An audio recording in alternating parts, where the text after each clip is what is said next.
Hello everyone, welcome to my channel physics by Neetu. आज हम electric flux से related कुछ न्यूमेरिकल डिस्कस करेंगे। बहुत से बच्चों को जब भी हम इलेक्ट्रिक फ्लक्स की न्यूमेरिकल सॉल्व करते हैं तो कन्फ्यूज़न रहता है कि कौन सा एंगल लेना है, तो इसलिए मैंने सोचा एक दो न्यूमेरिकल हम इस पे करवा दें। फर्स्ट न्यूमेरिकल है a circular plane sheet of radius 10 centimetre is placed in a uniform electric field of 5 × 10⁵ newton per coulomb making an angle of 60 degree with the field.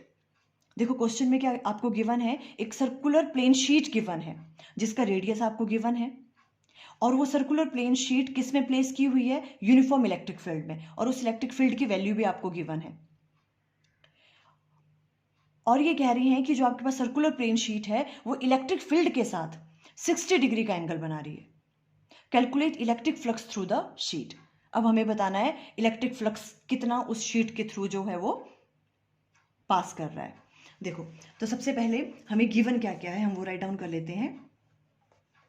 देखो गिवन है आपके पास रेडियस की वैल्यू आर कितना given है, 10 centimetre circular plane sheet का 10 centimetre में है, इसको हम कन्वर्ट कर लेंगे पहले किस में, मीटर में।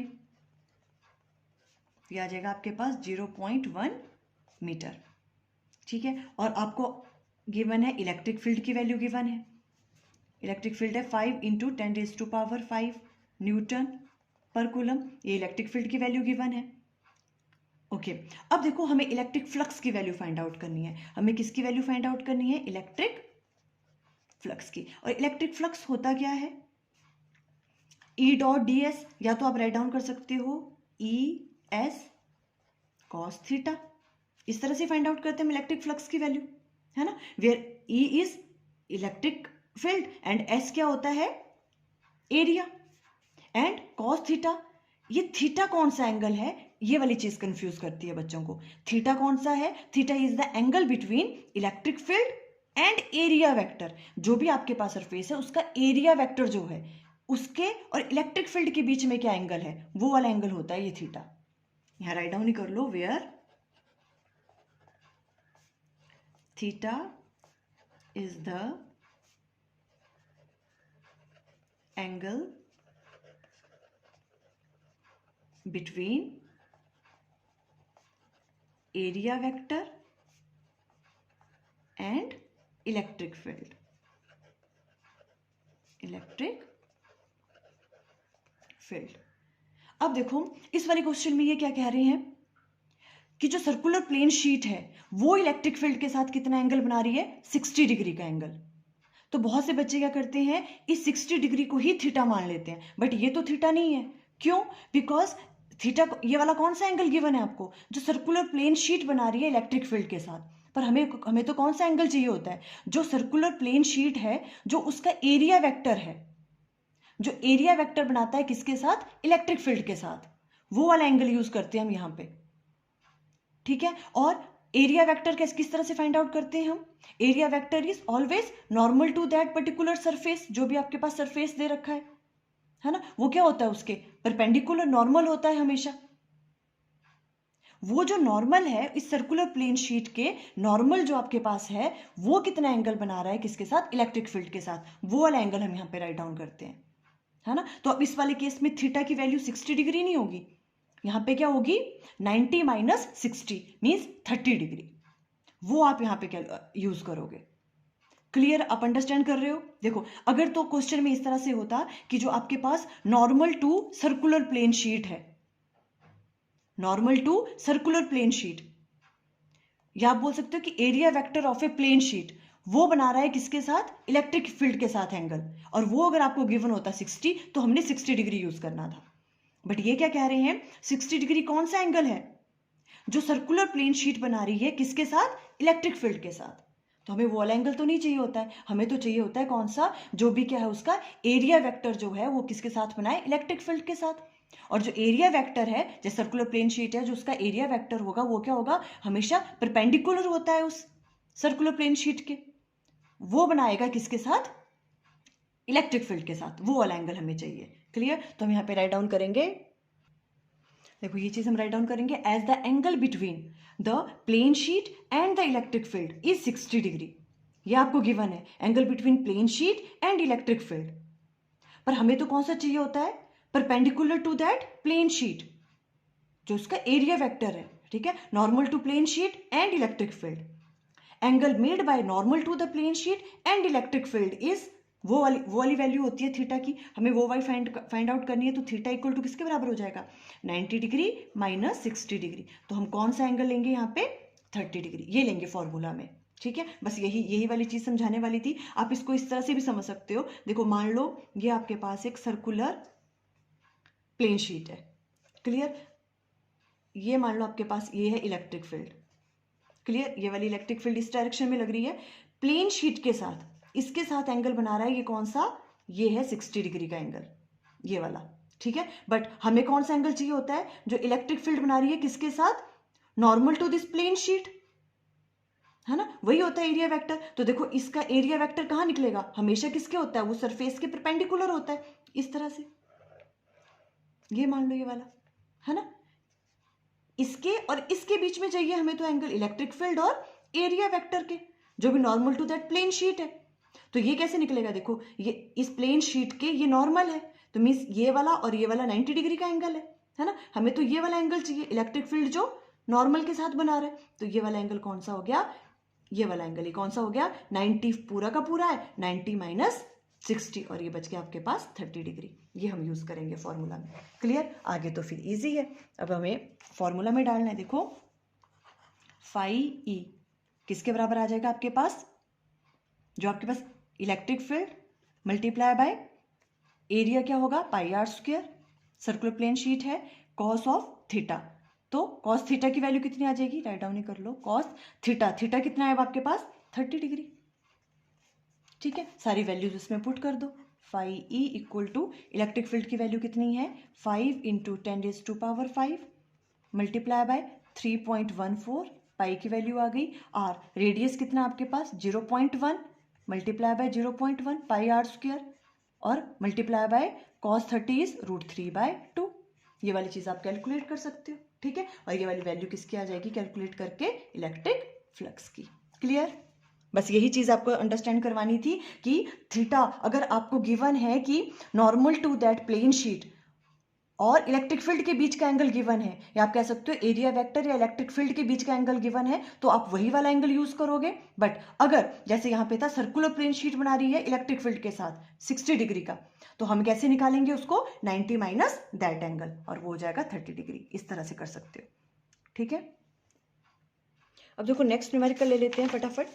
नेक्स्ट है consider a uniform electric field E equal to 3 into 10⁻³ i cap newton per coulomb. देखो कभी कभी क्वेश्चंस में इस तरह से गिवन होगा, तो आपको ये देख के पता लगाना है कि इलेक्ट्रिक फील्ड किस डायरेक्शन में है, आई कैप गिवन है मींस एक्स एक्सिस की तरफ है electric field, clear.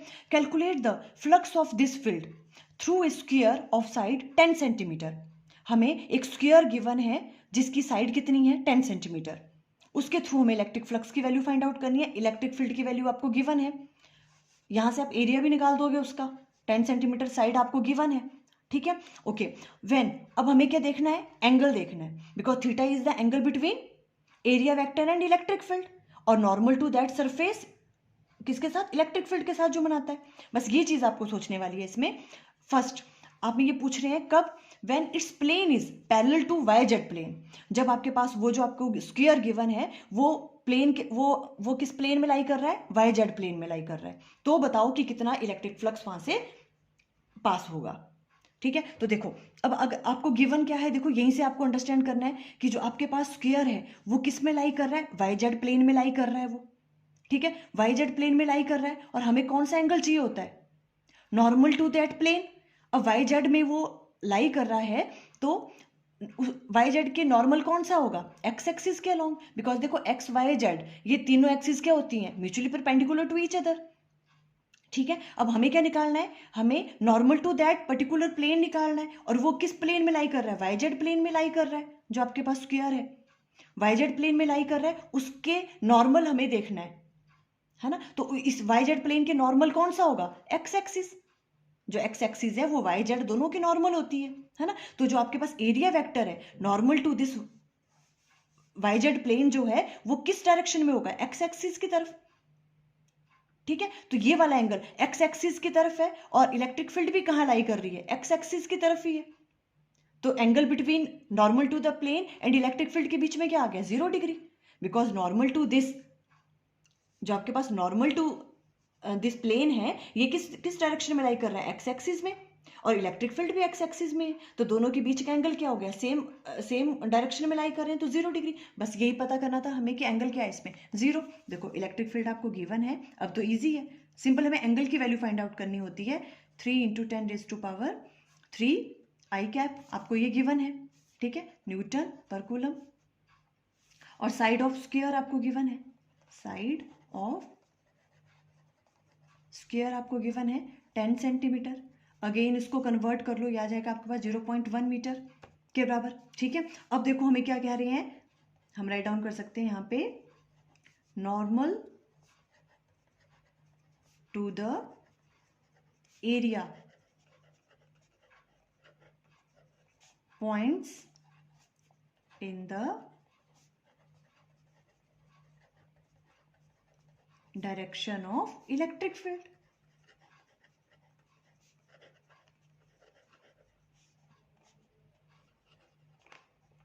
Along x axis. देखो नॉर्मल टू द एरिया, जो भी आपके पास, अब ये आपके पास जो स्क्वायर गिवन है, इसका जो एरिया है ना, points in the direction of electric field की डायरेक्शन में पॉइंट कर रहा है along x axis, because x axis क्या है, वाई जेड प्लेन के नॉर्मल है ना, तो सेम हो गया इनके बीच में, तो इट मीन्स थीटा की वैल्यू क्या आ जाएगी इस केस में, 0 डिग्री। बस यहां से निकाल दो फाई ई, अब तो पता है हमें क्या होता है, E S cos of 0 degree. Electric field की वैल्यू आपको गिवन है 3 × 10⁻³ और इसका एरिया कितना हो गया, 0.1 मल्टीप्लाई बाय 0.1, साइड आपको गिवन है, और cos 0 इज 1, है ना, तो हो गया ये वाली चीज। देखो यहाँ पे आ गई 3 × 10⁻³, 1 multiply by 1 divided by 10 divided by 10, ये पूरा कैलकुलेट करके आपके पास आ गया 30 न्यूटन मीटर स्क्वायर पर कूलम, आ गया फाई ई की वैल्यू। क्लियर हो गया ये वाली चीज, बस इस तरह से फाइंड आउट करना था हमें, बस आपको थीटा की वैल्यू फाइंड आउट करनी थी। अब देखो ये सेकंड वाले में पूछ रहे हैं, the normal to its plane, जो भी आपके पास स्क्वायर गिवन है, ठीक है, उसके ऊपर जो नॉर्मल है, the normal to its planes makes a 60 degree with the X axis. जो नॉर्मल टू दिस स्क्वायर है वो 60 डिग्री का एंगल बना रहा है, किसके साथ, एक्स एक्सिस के साथ, और एक्स एक्सिस की तरफ क्या है आपके पास, electric field, means normal to that plane, जो भी आपके पास गिवन है square, normal to that plane, वो किसके साथ, इलेक्ट्रिक फील्ड के साथ 60 डिग्री का एंगल बना रहा है। तो इस वाले केस में अब थीटा की वैल्यू क्या होगी, देखो वेरी सिंपल, थीटा की वैल्यू इसमें 60 डिग्री होगी। क्यों, बिकॉज थीटा क्या होता था, वही वाला एंगल, कौन सा, जो नॉर्मल टू द प्लेन बनाता है इलेक्ट्रिक फील्ड के साथ। और आपको क्वेश्चन में गिवन है, देखो इस तरह से दिया, अगर आपको the normal to its plane, जो भी आपके पास स्क्वायर है, नॉर्मल टू इट्स प्लेन, उस स्क्वायर का जो प्लेन है, मेक्स ए एंगल, वो कितना बना रहा है, 60 degree with x axis, x axis की तरफ क्या आपके पास इलेक्ट्रिक फील्ड, मीन्स वो इलेक्ट्रिक फील्ड के साथ 60 डिग्री का एंगल बना रहा है, और नॉर्मल है उस प्लेन का, यही तो हमें चाहिए होता है जब हम इलेक्ट्रिक फ्लक्स फाइंड आउट करते हैं। तो इस वाले केस में थीटा की वैल्यू क्या आ जाएगी, अब 60 डिग्री, बस सिंपल, यही चीज सोचने वाली थी इसमें, खत्म, है ना। तो ये वाला आगे तो फिर हमें पता है, ये देखो फाई ई इक्वल टू किसके बराबर है, आगे तो फॉर्मूला यूज करना है, E S cos of 60 degree. E की वैल्यू आपको गिवन है 3 × 10⁻³ एस की वैल्यू क्या आ जाएगी, side by side 0.1 multiply by 0.1, cos 60 is 1/2। Clear, ये आप सॉल्व कर लोगे, सॉल्व करने के बाद आपके पास आ जाएगा यहाँ पे 15 न्यूटन मीटर स्क्वायर पर कूलम, ये आ गई वैल्यू। बस सिंपल, आपको देखना है थीटा की वैल्यू आपको कैसे कैलकुलेट करनी है। थीटा की वैल्यू ऑलवेज किस किस के बीच में होती है, electric field and normal to that particular surface, normal to that particular, जो भी आपका एरिया वेक्टर निकालते हो आप उसका, और एरिया वेक्टर कैसा होता है, always perpendicular to that particular surface. Clear, इस वाले केस में क्या था आपके पास, जो प्लेन था स्क्वायर का, वो वाई जेड प्लेन में लाई कर रहा था, बस ये हिंट दिया था इन्होंने, वाई जेड प्लेन में लाई कर रहा है तो मीन्स इसका जो नॉर्मल है ना, वो देखना है हमने कि इलेक्ट्रिक फील्ड के साथ कितना एंगल बना रहा है। अब वाई जेड प्लेन में लाई कर रहा है, इस पे अगर हम नॉर्मल ड्रॉ करेंगे तो वो किस डायरेक्शन में होगा, एक्स एक्सिस की तरफ, और इलेक्ट्रिक फील्ड भी एक्स एक्सिस की तरफ है, दोनों एक ही डायरेक्शन में, एक ही एक्स एक्सिस की तरफ है ना, एक्स एक्सिस की तरफ ही है दोनों की डायरेक्शन, तो थीटा की वैल्यू 0 आ गई इस केस में। और इसमें ये बोल रहे थे the normal to the plane, जो भी आपके पास ये स्क्वायर है इसका जो नॉर्मल है वो बना रहा है 60 डिग्री का एंगल एक्स एक्सिस के साथ, मींस इलेक्ट्रिक फील्ड के साथ। तो अब आपको गिवन है कि जो भी नॉर्मल है वो वही बना रहा है किसके साथ, इलेक्ट्रिक फील्ड के साथ 60, और यही वाला एंगल हमें चाहिए होता है, तो हमने डायरेक्ट 60 पुट कर लिया। ओके, आई थिंक आपको क्लियर हो गया। Thank you.